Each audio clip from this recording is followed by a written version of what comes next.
law has never been like something that was my like end all be all. Like Okay. I went to law school because I didn't know what else to do.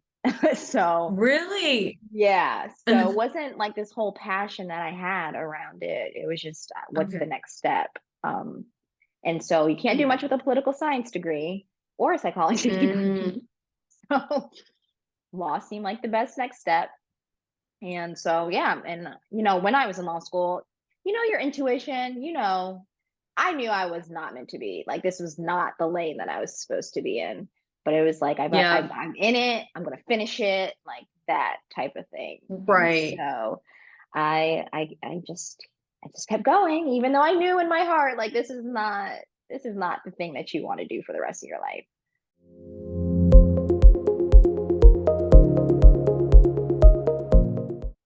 Hello, everybody. Thank you so much for tuning in on another episode of Behind the Scenes. Today, I have my lovely guest, Michelle. She is a small business attorney for online business owners. She is currently transitioning into a blog writer for law firms, therapists, med spas, and beauty brands. I'm so excited for Michelle to be here today. Thank you so much for joining us. Thank you for having me. I'm excited for Michelle to just talk about her transition. This is a perfect topic for behind the scenes because it shows the real truth of, pivoting in your business or adjusting, going from one industry to another and just really living your truth. So that's why I asked Michelle to join us. Michelle, do you want to give our audience a little bit of insight into how you got started in the online space? Sure. So in 2019, I decided to leave the government. I was working at the DOJ in Washington, D.C. I decided to leave and open up my own law firm. And so I had a really hard time with the transition.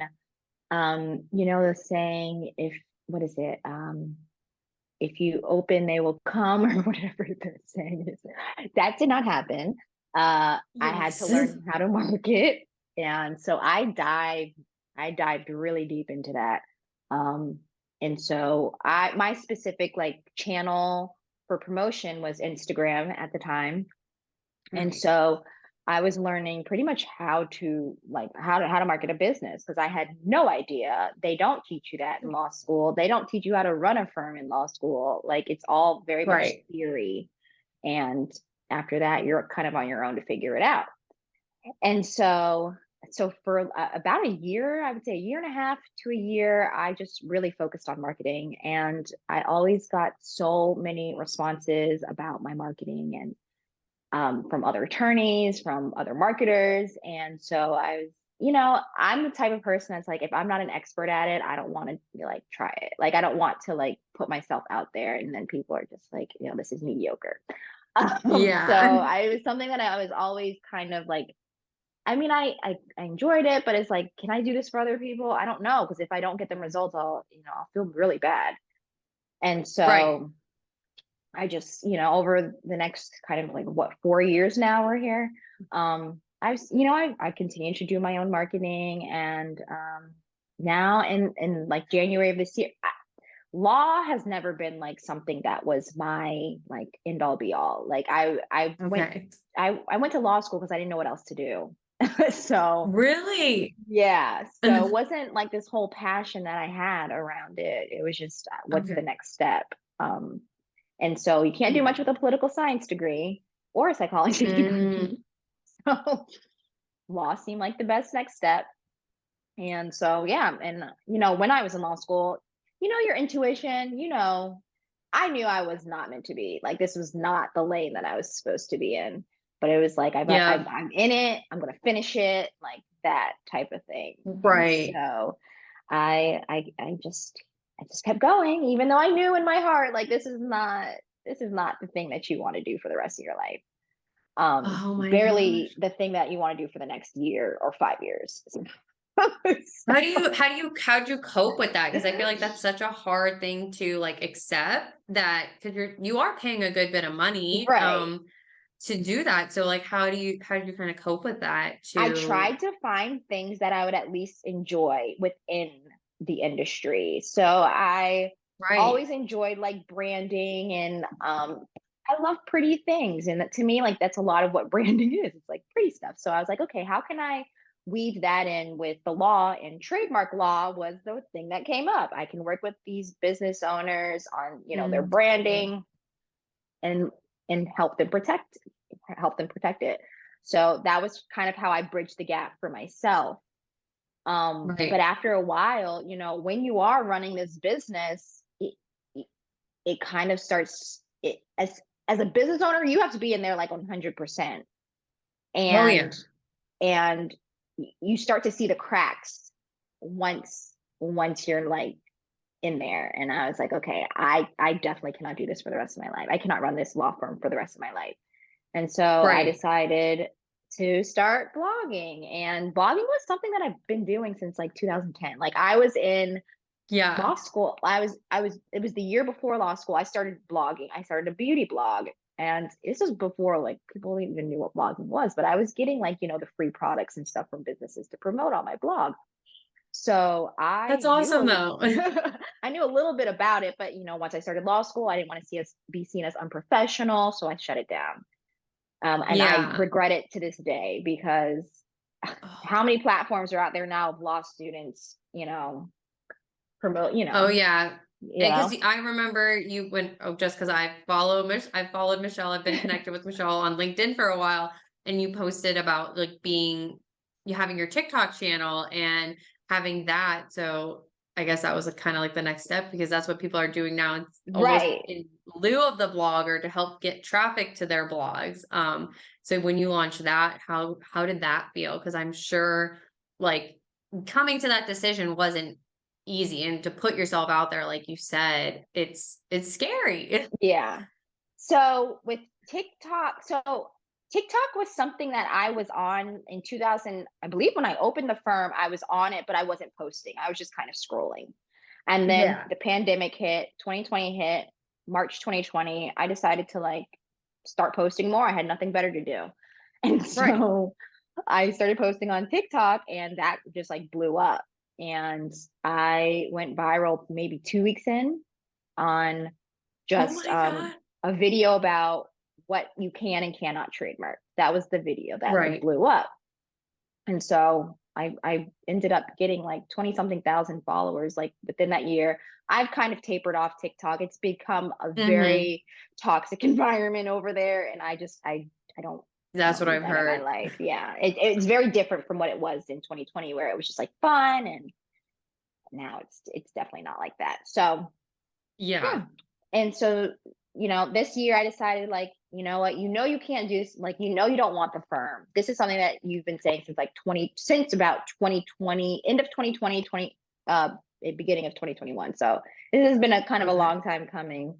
And so I was like, you know what? I started blogging, like seriously taking my own blogging seriously for the CEO Legal Loft, which is my legal resource business, like my little passion project. And Yeah. so I started, seriously Which if you blogging for guys aren't that. subscribed, subscribe. It's awesome. I'm on it. Like she has great emails, so that's my plug for you. To And subscribe. so I was like starting to blog and I was starting to like get traffic and I'm on like the first page of Google. I'm like, okay, maybe this like one blog was a fluke. Cause like I said, if I can't do it, like, I don't want it to be that situation of you did it once and, now you're this expert. Like, no, that's not how I run things. So Right. I, Which is I good. You have integrity. Some people online are they're like, "Oh, I did it once. Do you want to learn right, my method for 100K exactly. month or something?" So then I kept doing it and I kept seeing the results. I was like, okay, you know what you're doing. So I was like, let me try this out for other law firms and other business owners. And so I just, like I'm sure you saw the post. I was like, hey, I'm putting myself out here.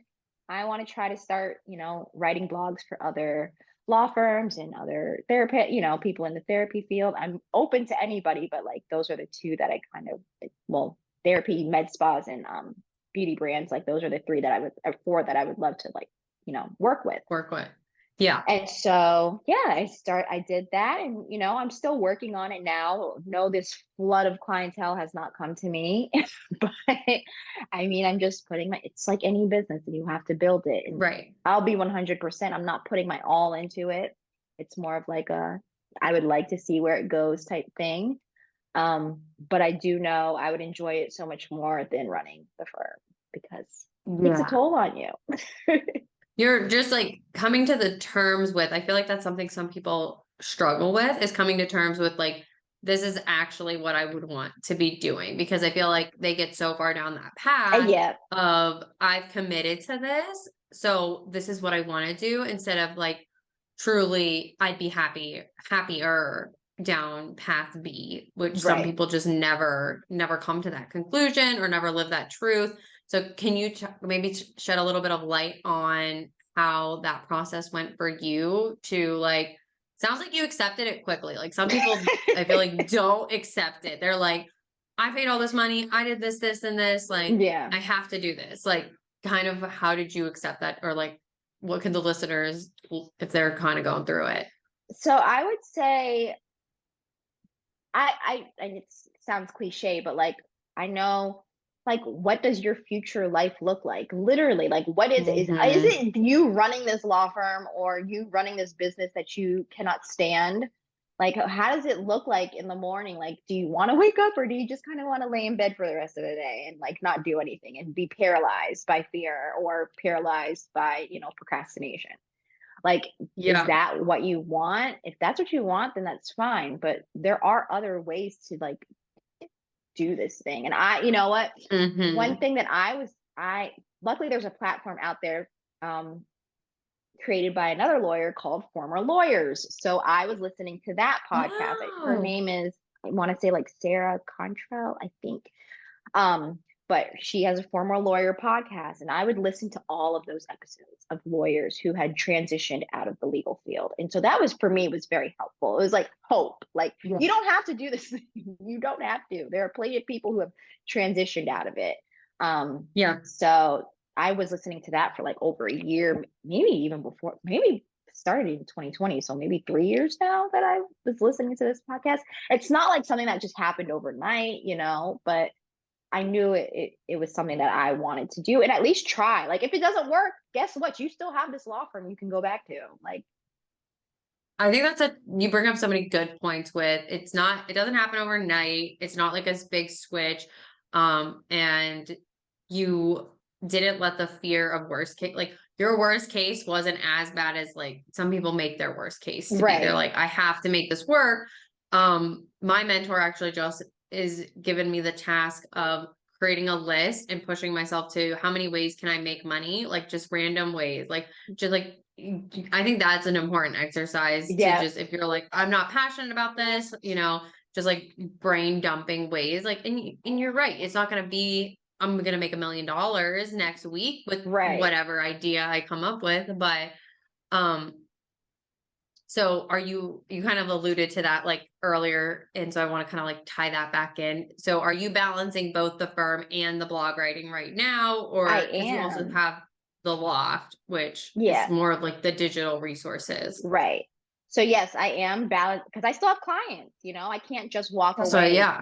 in the legal field. You can't just walk away unless you have another attorney set up to take over your clients. Mm, And didn't so know that. I'm still, transitioning those people over. And I have let them know, like, hey, if you wanted to file a new trademark, we can file it, but I cannot be on this. I can't be on it, anymore.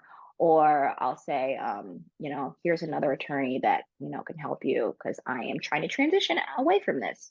And everyone's been fine with it. Like there's been no, as long, they don't care. They're Yeah. like, I understand. Right. So yeah, that's pretty much what I've been doing. And like, and I do still, have the consults for the blogging and all that type of stuff. And that's been interesting to do. Also Yeah. met some characters through that. Um, but I'm sure. but it's just been I just know because I did do some, work for one of my colleagues, and the way that I was able to immerse myself in it and not feel pressure to like do this thing or force myself to do it, like it just felt very natural. And that's when I was like, Hmm. okay, maybe this is a better path for you than, trying to practice law, hating it, forcing yourself to do it. Like that's when I knew like, okay, you might be onto something now. But again, Right. worst case scenario, you go back to the firm. I always have a law degree. I'll always have, I keep my bar up. So, And you have, like you said, you immerse yourself in the marketing and the sales piece, which is truly, I feel like, one of the hardest parts of becoming an entrepreneur. Because I right. remember that feeling of like, I'm scared of sales. I don't know how to market myself. For the longest Yep. time, I thought sales and marketing were the same thing. Like it's hard to put yourself out there because you're scared of being rejected. But Hmm. I think you have such a niche superpower, like differentiator, whatever you want to call it, because with blog writing, I've had clients who have blog writing or they like do the blog writing agency style. It's hard if you're not a subject matter expert Right. sometimes. So you have that background in the fashion industry and the beauty brands and things because you have been doing this and you have that background in the law firm, Right. um, which I think really helps differentiate you because any other blogger would have to like go through the process of immersing themselves and Right. learning things like the keywords. And the Um, and the biggest thing with law firms, because I was trying to find my own blog writer too. And it's very difficult when you oh, don't know the law. Because even though, you know what, because I wrote an immigration law blog, I may not have yeah, known the subject, but at least I could understand what they're talking about. right. I'm not an immigration lawyer, but I get it. I know these words, I know these terms, I know what's legal or what's ethical and what's not ethical to Yeah, say. So it's yeah, really hard. When when I would go to a blogger, I would have to do so much revision because it just wasn't right. yeah.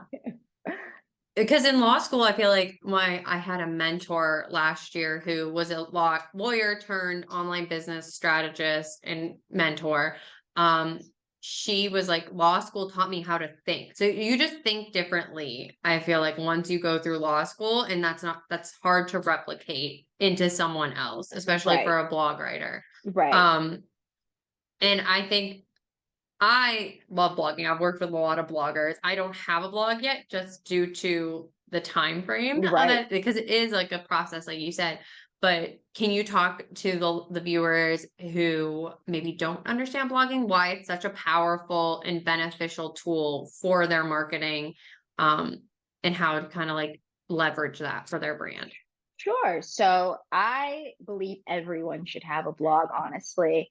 Um, even as someone, I haven't updated my law firm blog since 2020. Okay. I still get traffic, but I think I got like maybe how many views? 30,000 views last month. And I have not, when I tell you I have not touched that website, not even a little bit, I've not touched it. And I'm still getting, Yeah. clicks and all that stuff from years ago of me writing a couple of really targeted blogs. And I didn't even, again, I wasn't I didn't know SEO like that. Like I was just writing things that I know my clients had questions about, or I would see on social media people asking questions about. And Hmm. so if you are I'm a low energy person. Like I I have really high highs of creativity and really low lows of creativity. And so if I can just have something that's a little bit hands off and it's still generating leads and, things for me without, 3 years later, like that is to me is so powerful. But you also have to remember like blogging is a long-term game. Like you cannot It like is. it's not overnight. It's not overnight. Whereas, platforms like TikTok or Instagram are more overnight if you go People want viral. that quick Right. dopamine hit or that Yep. quick success, but that doesn't last on Exactly. Instagram or TikTok. Like that content is not found easy. That's why I switched from going IG live to sorry, he's freaking out. You want a blueberry? I got you a blueberry. Um, from Instagram to putting all my content on YouTube because people can Right. find that later on. Like Exactly. that's the same concept with the blog is you want it to be searchable and work for you. People put so much time and effort into this content that just goes away Yep. potentially on these social Exactly. media platforms. Like, and I went from, 5 times a week I was posting on TikTok and Instagram to like now I'm posting like maybe once a month on TikTok and about twice a week on my feed on Instagram. Like Yeah. I don't have the energy anymore to like play with the algorithms, and like I just don't. I would rather create this long form content that's going to continue to be shown for years to come. And I Right. see, and one thing I was talking to another one of my colleagues, and I was like, the companies that do not utilize blogs like they need to are product-based businesses. I just want all product-based businesses to have a blog. Like, please, please. And I saw someone, what was I looking for? I was looking for something, and but it was a recipe. It was a recipe.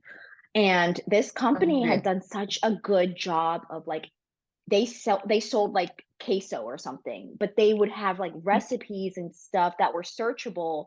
And so it brought up Yep. their blog and the search engine. And I was like, this that you know what you're doing. Like you have good people behind you, because so many times Right. product-based businesses do not utilize that power of blogging.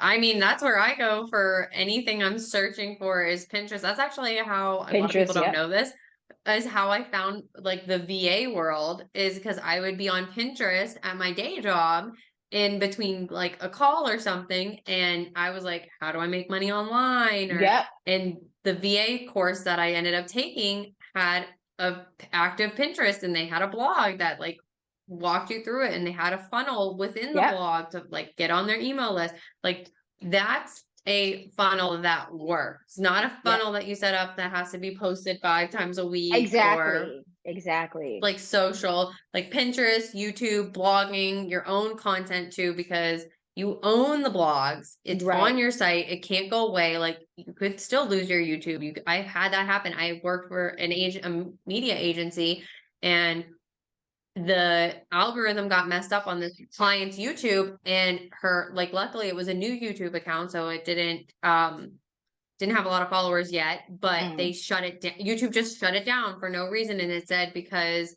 that we violated or had some errors or comments or something. And I was like, what happened? And I like had to, it took me us weeks to get this client's account back because YouTube has a shit help support Right. line, Same with but Facebook. Facebook's non-existent, Instagram's Right. non-existent. I had a cybersecurity guest on before, and she like literally would help influencers get their Instagram accounts back because they'd get hacked or taken, and Yep. Instagram won't help you. But yeah, her account got taken down just because she was a relationship coach, and she said a few keywords in the video that are just like natural for her to be talking Right. about, but YouTube flagged it and took the content down, even though it wasn't inappropriate or anything like Right. that. So blogs, the main point of that tangent was blogs are your own. You own that content. You don't own things that are on YouTube or Pinterest or any other social media platform. Exactly. And what's so beautiful now is that now with like video content, you can create these transcripts and just put them on your site and get that extra hit. hmm So I love it.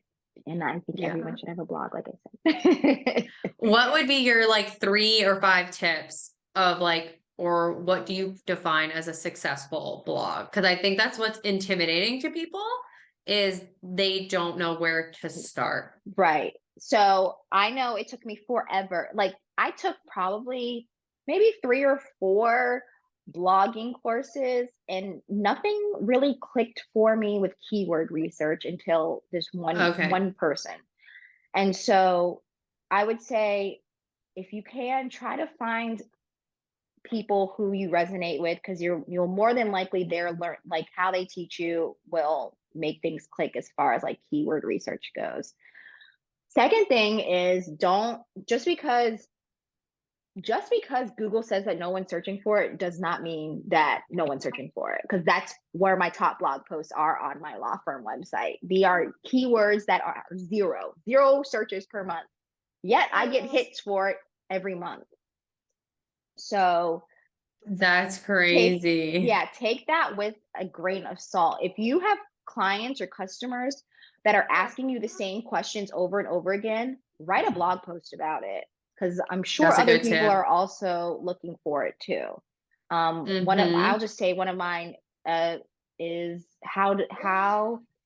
how to protect your course content from being copied. That is not a keyword that is searched, like that is apparently searched according to Google. However, Oh. people find my law firm website because of that content. So, I would imagine that is something that's actually searched for quite a bit because I have course creator clients and they are constantly dealing with that problem of people just buying into their course and then copying it copying, and yeah, opting it out. Like even though they have their terms and agreement, they have their, right, written agreement, and it is a problem, especially in the online space. It is the wild, wild right, west pretty much. exactly. So that would be another one. So just because Google says it's not like it's not a search term doesn't mean that it's not. Like if you feel in your intuition and your soul that this is good content, write it. I mean, even if it's like a Right. 1,000 word, 500 word blog, just write it and see what comes from it. It doesn't hurt. Yeah, I And think you know your clients best. yeah, exactly. And then what else? Use tech. I love AI. I've Mhm. been using AI for my blog since before ChatGPT. So I was using Yeah. copy.ai. And I love AI. Like I love tech. Anything that makes the process like to speed up the Mhm. process, I'm all for it. So don't like be intimidated by it. Don't just copy and paste it either. Put it like reword Yes. it, put it in your own tone of voice, like your own style, but let let Personalized. yeah, let chat gpt or whatever copy.ai jasper whatever you're using, let it create like a little template for you, and then from there you can go in and add your own style, add whatever that you need to add, because I know for Yep. me, especially with legal stuff, they still get it wrong. So Mhm. I know I have to make sure that it is correct, and I'll change stuff out if I'm like, no, that's not right. So It's like a so place to give you a sounding like a starting point. right, I love exactly. AI, I love tech tools. It's my that's my jam. It's So, same.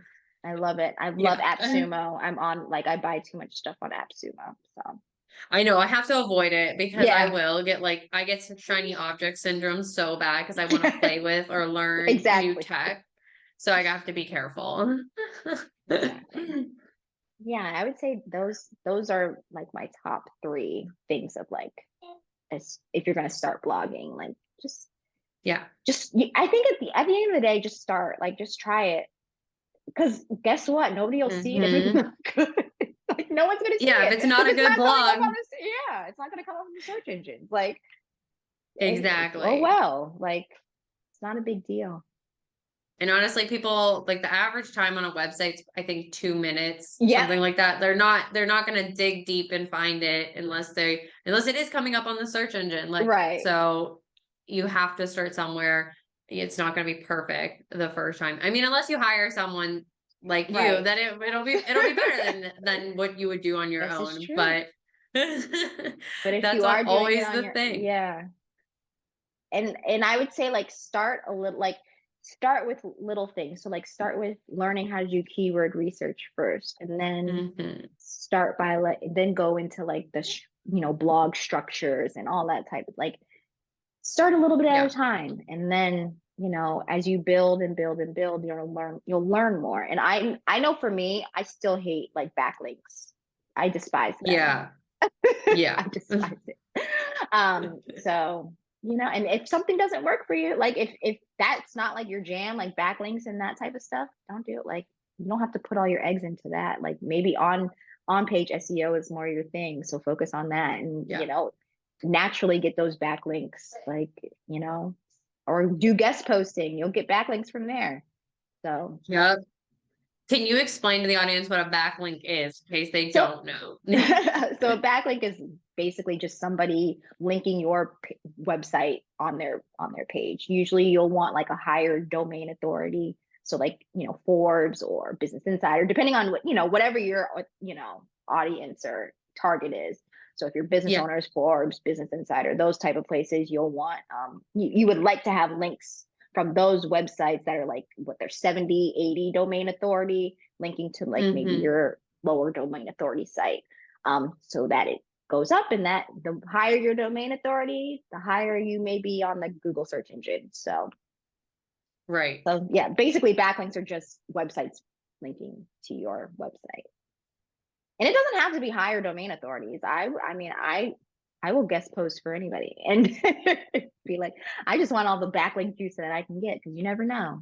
Their domain Yeah. might get higher one day, higher than mine. So why not put The myself out more your there? name is out there, the better visibility you will Yep. get. Like, you never know where your next lead or ideal person is. I've had a client that came to me literally from one Facebook comment that I made from on someone else's post, Yeah. just adding my piece about ClickUp, giving that advice. I got a DM and a discovery call and a sale from one comment. So just like putting yourself out there in I mean, do it strategically in the right places. You don't Right. want to, I mean, guest blogging, I'm sure, making sure it's like Right. good collaboration, but you Right. never know where your next person is going to come from. Exactly. And you can eat, I mean, LinkedIn is, you can get backlinks from there. You can get backlinks from Yep. Pinterest. You can get backlinks from your YouTube channel. Like those are all places, like you don't have to be on, like you don't have to pitch yourself to, these companies if you don't, if that's not your thing, because it's not my thing. I already know. Yeah. Just be honest and true to yourself. I feel like Right. that's the key theme of this episode is Exactly. just do what works for you. And I think that's something that not enough people talk about because they're trying to be or replicate Yep. someone else and they wonder why it's not working for them. It's because they're not making it their own and they're not doing what they're passionate about. Exactly. And it shows. Like we can tell. So It's people can tell it's not authentic. your They can energy is different. Yeah. yeah. I think it's a good segue into what would be one key takeaway that you would like the audience or lesson learned the audience should have from our time together today because we did cover a lot of We good did. tidbits. I would say that the lesson that I learned was like just try it. And as this is somebody who is like a perfectionist, I was always good at like anything I tried, I was good at it. Like it didn't matter. Like I Hmm. was always really good at it. So having a business was my first time feeling failure the way that I felt it. And Hmm. you just kind of have to not let that stop you. You gotta just move. If it doesn't work, you move on. Just there's so many products that I've put out that failed, and I just like because I'm a big advocate for pre-orders because I don't Yeah. create unless people want it, and so then there's plenty of times that nobody bought, and I was like, okay, we'll ditch that one. Maybe we'll make it into something else later on, but Later. yeah, but for now, let's move on to the next thing. And it's not.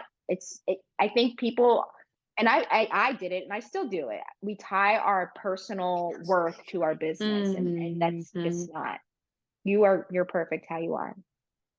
Yeah, I always like to say you're a separate entity. Like your business is an entity. It's not just Right. you.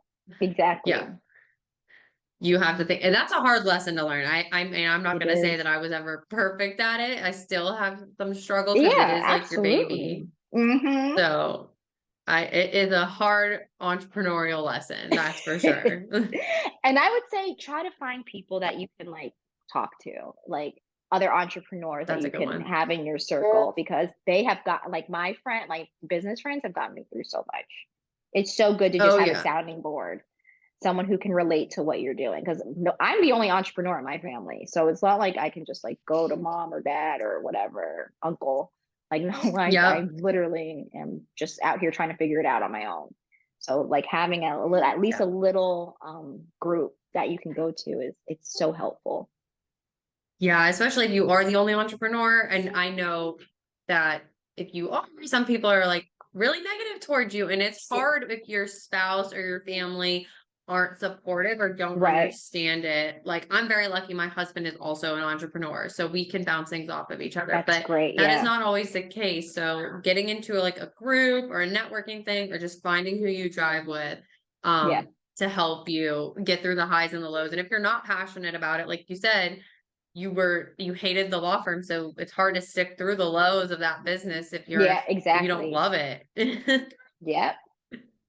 And one thing that I've found myself even last year with the CEO Legal Loft. I was like, there was aspects of it that I was hating, and I was like, okay, you got to stop this, like, because now Mhm. you're becoming resentful of it, and if Oh, that's how, yeah. yeah, like if that's happening on something that you actually truly enjoy, like working on, then stop it. Don't do that thing anymore. Yep. That is I've seen a lot of people let go some of the biggest money generators or revenue generators in their business just because it's not aligned anymore, and they take that leap of faith and they end up having something even better because they are more passionate about it, and your audience will pick up on the energy, so they Yeah, will know if you're faking yeah, it. exactly, exactly. Thank you so much, Michelle. I know we covered a lot. Everyone, the links for the Liz Legal Loft and Michelle's freebie will be down below in the show notes, and ways for you to connect with her and find out more about her and learn from her. So thank you so much for joining us today. Thank you for having me.